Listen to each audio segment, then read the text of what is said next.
I'm alive. I'm alive.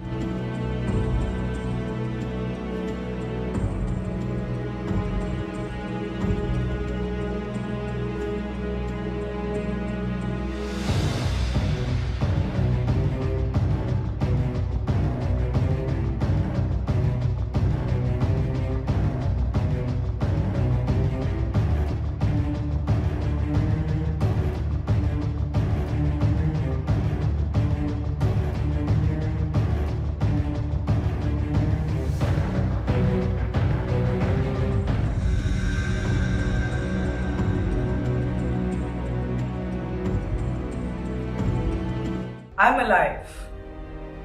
I didn't die because of cervical cancer. Unfortunately, I cannot say that about those hundreds and thousands of women who have lost their lives because of cervical cancer.